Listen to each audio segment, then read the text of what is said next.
சர்வ வல்லமையுள்ள பிதாவாகிய தேவனுடைய நாமத்தினாலும் ஆண்டவராகிய இயேசு கிறிஸ்துவின் நாமத்தினாலும் உங்கள் அனைவருக்கும் கிருபையும் சமாதானமும் உண்டாவதாக.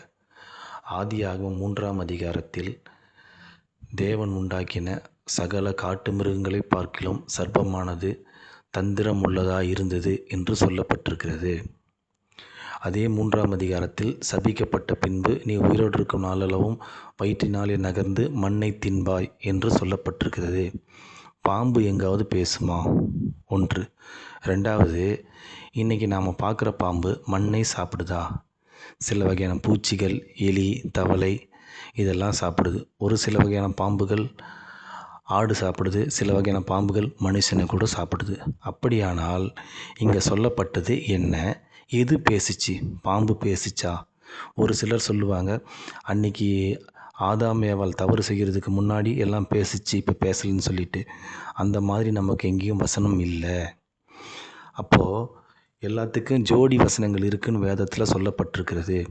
கர்த்தருடைய வாய் இதை சொல்லிற்று என்றால் அவருடைய ஆவி இதை சேர்க்கும் என்று. அப்படியானால் இந்த கேள்விக்கு உண்டான பதில் நம்முடைய வேத புத்தகத்தில் எங்கோ ஒரு இடத்தில் இருக்கிறது. அதை நாம் தேடி கண்டுபிடித்து வாசிப்போமானால் இதற்குண்டான பதில் நமக்கு கிடைக்கும். எசேக்கியேல் 28ஆம் அதிகாரம் 14ஆம் வசனம். நீ காப்பாற்றுவதற்காக அபிஷேகம் பண்ணப்பட்ட கேருப் என்று சொல்லப்பட்டிருக்கிறது. இங்கே சொல்லப்பட்டது தீரு ராஜாவை பற்றி வர மாதிரியே இருக்கும். ஆனால் தீரு ராஜா அல்ல, ஊமை, அதாவது அடையாள பாஷையினால் சொல்லப்பட்டிருக்கிறது. தீர்க்க தரிசன புஸ்தகங்கள் சுய தோற்ற பொருளை உடையதாக இராது என்று நீங்கள் முந்தி அறிய வேண்டும் என்று நமக்கு வேதம் சொல்லுகிறது. இங்கு சொல்லப்பட்ட கேருப் என்பது சாத்தானை குறிக்கிறதா இருக்கிறது. எப்படி என்றால், யாரை காப்பாற்ற வேண்டும் என்று நாம் முதலில் தெரிந்து கொள்ள வேண்டும்.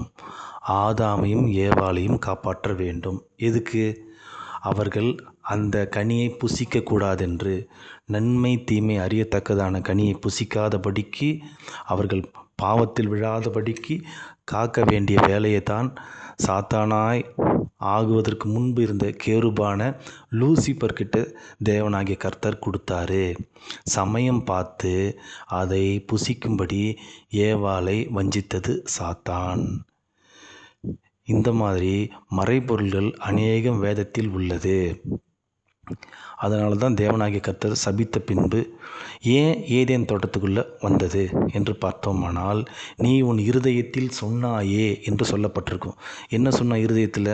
நான் உன்னதமானவருக்கு மேலாய் ஏறுவேன், வடபுறங்களில் ஏறுவேன், அவருடைய சிங்காசனத்துக்கு மேலாய் என்னுடைய சிங்காசனத்தை போட்டு நான் உட்காருவேன் என்று இருதயத்தில் சொன்னதின் நிமித்தம்.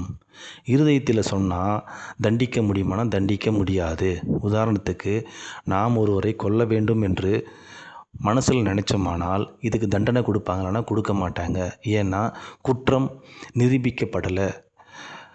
வேதம் சொல்லுகிறது 2-3 சாட்சியினாலே விசாரிக்கப்படணும்னு சொல்லிட்டு.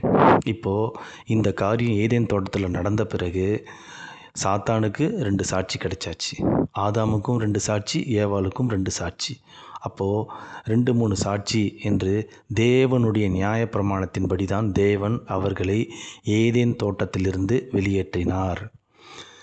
அங்கே சொல்லப்பட்ட சர்ப்பம் என்பதற்கான எபிரேய பாஷை நாகாஷ். எபிரேய வார்த்தையில் நாகாஷ் என்றால் வசியம் பண்ணுகிறவன் என்று பொருள்.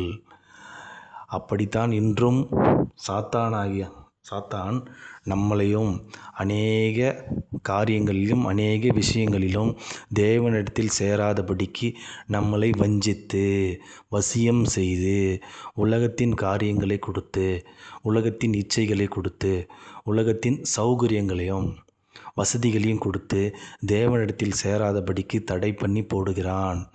இவைகளையெல்லாம் நாம் விட்டு தேவனாகிய கர்த்தரை நோக்கி அவருடைய வார்த்தைகளை கேட்டு அவருடைய வார்த்தையின்படி செய்ய நம்மை நாம் ஒப்பு கொடுத்து நம்முடைய ஆண்டவராகிய இயேசு கிறிஸ்துவின் சாயலை தரித்து கொள்ள தேவன் தாமே நம் ஒருவருக்கும் உதவி செய்வாராக.